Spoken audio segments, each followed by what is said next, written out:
자기를 드러내고 자기를 자랑하는 것처럼 보이지만 절대 그게 아니죠. 사도 바울이 데살로니가 교회 성도들에게 내가 어떤 자세로 복음을 전했나, 내가 어떤 자세로 사역에 임했나를 말한 것은요, 자기를 자랑하려고 하는 것이 아니라 샘플을 주기 위한 거예요. 이 신앙생활도요, 이게 무작정 하는 게 아닙니다. 나는 하나님께 배운다. 하나님이 눈에 보입니까? 나는 말씀을 통해서 배운다. 당연하죠. 근데 그렇게 막연한 게 아니라 샘플이 있어요. 샘플. 하나님께서 이 샘플을 세우십니다. 이 데살로니가 교회가 샘플이라고 그랬잖아요. 샘플. 이 교회도 샘플이 있고요. 신앙도 이렇게 배우는 거예요. 사람을 통해서. 그러니까 우리 주변에 샘플 되는 사람이 있다면 우리는 복된 사람이에요. 근데 가끔 보면 신앙생활이 중구난방 있어요. 자세가 안 돼 있어요. 운동을 하는 사람들도 보면 오랫동안 훈련한 사람들은요, 자세가 딱 잡혀 굉장히 중요합니다. 오늘 본문에 보면 사도 바울이 데살로니가 교회 성도들과 어떤 관계였느냐, 이게 굉장히 중요합니다. 거기 보면 사도 바울이 이렇게 고백을 합니다. 17절, 형제들아, 우리가 잠시 너희를 떠나는 것은 얼굴이요 마음은 아니니 너희 얼굴 보기를 열정으로 더 힘썼노라. 그래요. 그러니까 사도 바울이 지금 고린도에서 이 서신을 쓰고 있거든요. 몸은 떨어져 있는 거예요. 근데 몸은 떨어져 있지만 마음은 항상 데살로니가 교회에 있다. 그런 말이고요. 18절, 그러므로 나 바울은 한 번, 두 번 너희에게 가고자 하였으나 사단이 우리를 막았도다. 우리의 소망이나 기쁨이나 자랑의 면류관이 무엇이냐? 그의 강림하실 때 우리 주 예수 앞에서 누구래요? 너희가 아니냐? 그래요. 그 다음에 20절 시작. 너희는 우리의 영광이요 기쁨이다. 줄 봅시다. 지금 사도 바울은요, 항상 신앙의 초점이 종말론적이에요. 우리 이걸 배워야 됩니다. 사도 바울이 그 많은 환난과 고난과 고통과 방해, 박해 속에서도 기쁨으로 복음을 전하고, 심지어는 지금 감옥에서처럼, 감옥에서 언제 죽을지 몰라요. 그런데 그럼에도 불구하고 기쁨으로 이렇게 복음을 전하는 것은 항상 그는 종말론적 신앙을 가진 거예요. 우리 이걸 배워야 됩니다. 종말론적 신앙. 예수님의 재림을 바라보는 거예요. 늘 예수님의 재림이 그의 신앙의 목표였는데 이렇게 말합니다. 너희는 우리의 영광과 영광이요 기쁨이다. 언제? 그의 강림하실 때, 예수 그리스도 앞에서. 그럼 사도 바울은 복음을 전할 때요, 그냥 이렇게 건성건성하지 않았어요. 자기의 생명을 다 바쳤습니다. 네, 생명을 바쳐서 복음을 전하고, 지금 데살로니가 교회 하나를 든든히 세워가는 과정 속에서도 사도 바울은 온 힘을 다하는 거예요. 그리고 그가 고백하기를 예수님 재림하실 때 나의 기쁨과 자랑은 여러분입니다. 그래요. 여러분 한번 생각해 보자고요. 우리 주님 오시는 그날에 이 세상의 것은 다 없어져요. 그리고 우리가 복음을 위해서, 주의 나라를 위해서 한 이런 영적인 것만 남아있거든요. 우리 주님 오신 그날에 우리의 기쁨은 무엇입니까? 그런 질문도 한번 써놓으세요. 거기다가 주님 오신 그날에 나의 기쁨은 무엇인가 한번 써놓고 우리가 묵상해 볼 필요가 있습니다.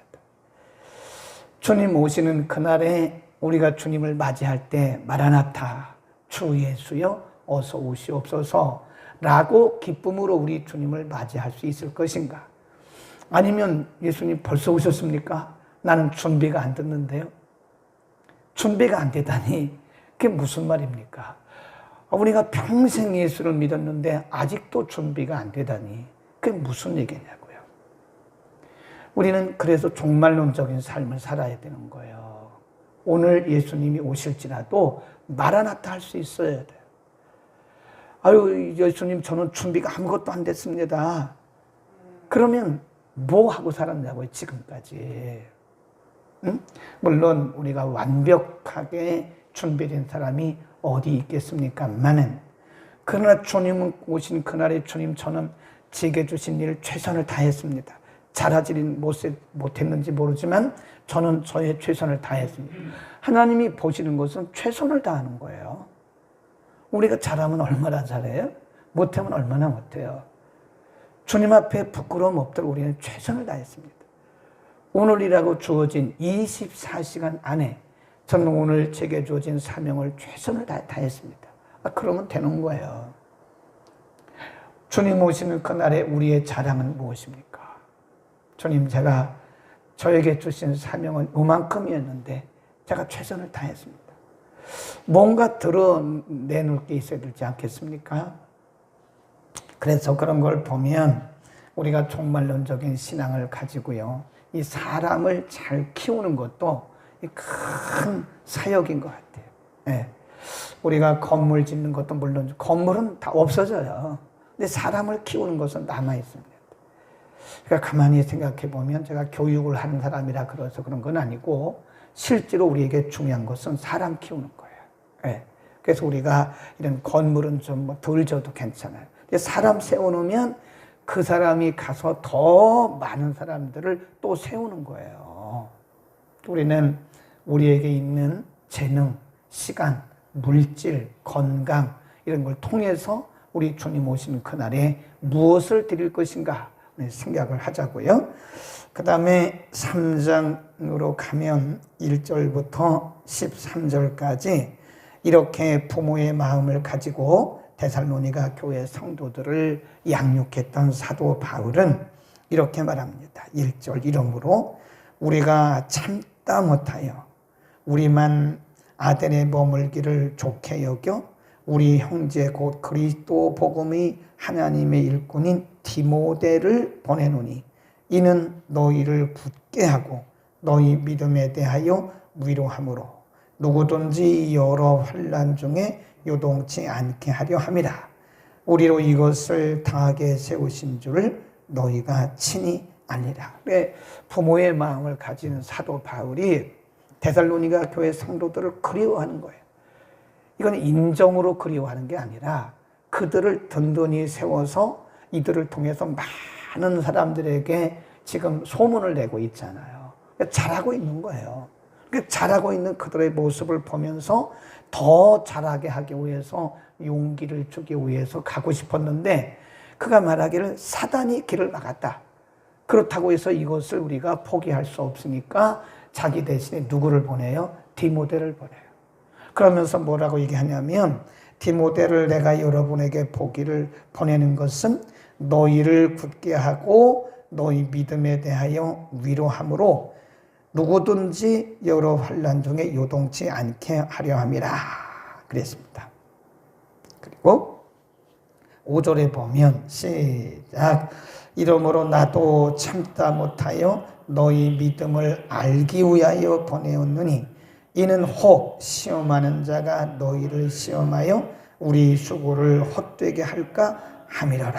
그래서 디모데를, 자기 대신 디모데를 데살로니가 교회에 보내요. 보내는 이유는 그들의 신앙의 위로를 더해서 그들로 하여금 더 잘하고 혹시 데살로니가 교회 안에 거짓 교사들이 들어와서 이들의 믿음을 흔들까 그들을 견고케 하기 위함이라. 5절 끝에 보면 그랬잖아요. 우리 수고가 헛되게 할까 함이라 그랬어요. 6절, 그러나 거기가 들어가 있습니다. 그러나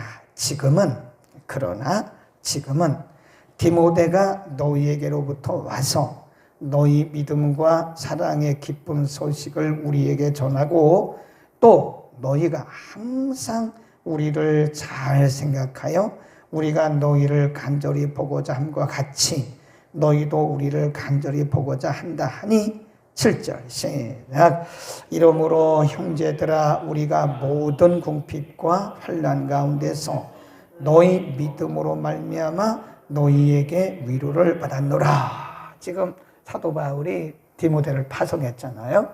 그 디모데가 데살로니가 교회를 갔다 와서 하는 얘기가 잘하고 있습니다. 이렇게 말하는 거예요. 데살로니가 교회 성도들이 전처럼 잘하고 있고 믿음이 아주 견고하게 서고 있습니다. 그러니까 그렇게 염려했던 사도 바울이 기쁨이 넘치는데 이게 우리의 기쁨인 거예요. 목회자의 기쁨은 성도들이 믿음에 선 겁니다. 막 흔들리고 그러면 잠이 안 와요. 네. 참 걱정이 돼요, 걱정이. 그러니까 성도들 한 사람 한 사람이 믿음 가운데 서서 씩씩하게 용기 있게 담대하게 기도하고 예배 생활하고 그러면 얼마나 기쁜지 몰라요. 목회자의 기쁨은 그겁니다. 뭘 먹고 입고 이런 게 기쁨이 아니에요. 그런 것은 일시적인 거기 때문에 물론 먹기도 하고 입기도 해야 되겠지만 그것은 근본적인 기쁨의 요소가 아닙니다. 그러니까 성도들이 말은 하지 않아도 성도들이 기도 생활 잘하고 예배 생활 잘하고 말씀 묵상 잘하고 믿음이 점점 견고하게 세워지는 것을 보면 그것이 기쁨이고 하나님은 더하실 거란 말이에요. 하나님은 더합니다. 여기 보면 지금 사도 바울이 부모의 마음이라고 했잖아요. 유모처럼 아비처럼 한다고 그랬잖아요. 그러니까 얼마나 데살로니가 교회 성도들을 보고 싶었으면 디모데를 파송했겠어요. 그러니까 디모데가 갔다 와서 하는 얘기가 잘하고 있습니다. 좋은 소식을 전해준 거예요. 디모데를 우리가 보면서 생각할 게 또 하나 있어요. 디모데. 사도 바울이 자기 대신에 사람을 보낼 때 아무나 보내겠습니까? 자기가 신임하고 자기가 신뢰하는 사람을 보냈겠죠. 내 대신 가는 사람인데 아무나 보내겠어요? 그러니까 디모데 한 사람의 역할이 컸다는 거예요. 디모데가 사도 바울의 보내심을 받고 가서 그 사실을 보고 와서 보고를 하잖아요. 그리고 나서 사도 바울의 마음이 안정이 된 거예요. 잘하고 있구나. 몸이 떨어져 있으니까 오늘날처럼 교통이나 또는 통신수단이 발달된 게 아니잖아요. 그러니까 사람을 통해서 인편을 통해서 듣고 또 확인하는 건데 그러니까 디모데 한 사람의 역할이 중요하다.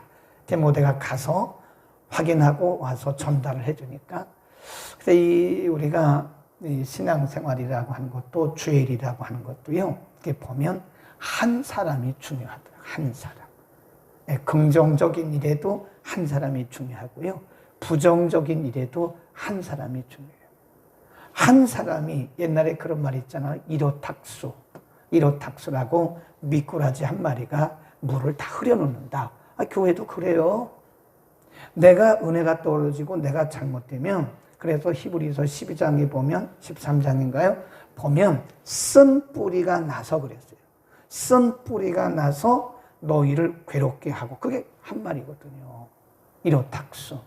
그 미꾸라지 한 마리가 전체를 다 흐려놓고 또 반대로 또 긍정적으로 보면 한 사람의 역할이 매우 중요하다는 거예요. 물론 디모데가 그들을 세우고 그런 건 아니지만 디모데가 데살로니가 교회에 가서 그 상황을 보고 사도 바울에게 전달해 줌으로써 사도 바울이 그들의 상황을 듣고 마음이 평안하고 또 다른 사역을 왕성하게 할 수 있었잖아요. 이 중간에 이 한 사람의 역할이 매우 중요하다. 우리는 그 한 사람이 될 수 있기를 바랍니다. 거기다 써놓으세요. 그 한 사람. 그 한 사람. 이왕이면 우리가 그 한 사람이 되자 이거예요. 교회를 잘 세워나가는 일에 내가 뭔가 역할을 하자. 큰 일을 안 해도 괜찮아요. 큰 일을 안 해도 그 한 사람의 역할. 그 한 사람의 역할이 매우 중요하다. 그 다음에 이제 3장을 마치면서 사도 바울이 이들에게 이렇게 권면을 합니다. 8절. 그러므로 너희가 주 안에 굳게 선즉 우리가 이제는 살리라. 우리가 우리 하나님 앞에서 너희를 인하여 모든 기쁨으로 기뻐하니. 그래요. 사도 바울의 기쁨은 성도들이 주 안에 서는 거예요. 성도들이 한 사람 한 사람 말씀 안에 믿음 안에 견고히 서니까 그렇게 기뻐요. 지금 기쁨이라는 단어가 몇 번이나 나와요. 몇 번이나 나옵니다.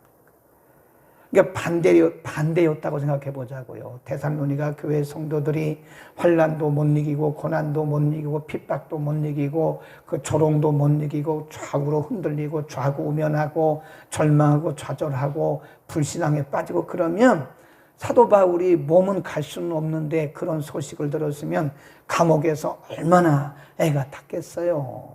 얼마나 애가 탔겠습니까? 근데 그 소식을 듣고 나니까 이렇게 기쁘다는 얘기를 이렇게, 이게 하나님의 마음이에요. 하나님은 우리 아버지시잖아요. 여러분, 우리가요, 자녀를 키워놓고 결혼시켜도 이거 마음을 못 놔요. 그 자녀들이 잘 살면 부모의 마음이 기뻐요. 네. 근데 결혼까지 시켜놨는데 애들이 그냥 제대로 못 살고 그러면 늘 불안해요. 하나님 더 하시다니까요. 하나님 우리 아버지시잖아요.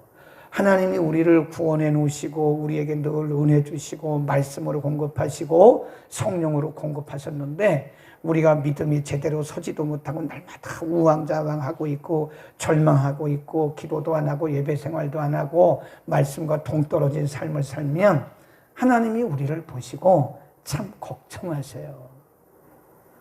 이왕이면 하나님 보시기에 좋은, 아니 인간인 사도 바울도 그런 모습을 보고 이렇게 기뻐하는데 우리 아버지이신 하나님이 우리를 구원하시고 날마다 우리에게 은혜를 주신 그 하나님이 얼마나 우리를 보시고 기뻐하시겠어요. 하나님이 좋다. 네? 창세기 1장에 보면 하나님께서 세상을 다 창조하시고 뭐라고 그랬어요? 보시기에 좋았더라. 또 보시기에 좋았더라. 이왕이면 보시기에 심히 좋았더라. 하나님이 우리를 이렇게 보시고 보기 좋다. 네? 보기 좋다. 그래, 내 마음이 만족한다. 내가 너로 인해서 만족한다. 하나님 그런 말씀을 하시면 얼마나 좋겠어요. 근데 아니 내가 너를 구원하고 내가 너에게 은혜 준 지가 몇 년인데 아직도 이러고 헤매고 있냐. 그러면 하나님이 보시고 참 안타까운 거죠. 안타까워요. 네. 이렇게 성도들을 보면요, 안타까운 분들도 있고요, 참 만족되는 분도 있어요. 인간인 제가 봐도, 목회자인 제가 봐도 어떤 분들을 보면 참 기쁨이 돼요. 참 편하다. 마음이 편해요. 근데 어떤 분들을 보면 참 마음이 불편해요. 아니, 저 신앙생활 한 지가 몇 년인데 아직도 저렇게 헤매고 있냐. 신앙생활은 알아서 하는 거예요. 알아서. 1대1의 관계잖아요. 저는 조력자일 뿐이에요. 리더는 조력자일 뿐입니다. 하나님과 여러분 사이에 알아서 하나님을 섬기고 예배하고 기도하고 말씀 묵상하고 좀 열매를 맺어가야 되는데 아직도 헤매고 있대. 열매를 맺을 때가 됐는데도 아직도 뿌리도 못 내리고 잎도 못 피고 아직도 꽃도 못 피고 이렇게 헤매고 있으면 기쁘겠습니까? 열매는 없는가? 하나님이 나를 바라보시고 좋다라고 말씀하실까? 아니면 너는 좀 열매를 맺어라 라고 말씀하실까? 너 뭐 그렇게 바쁘냐?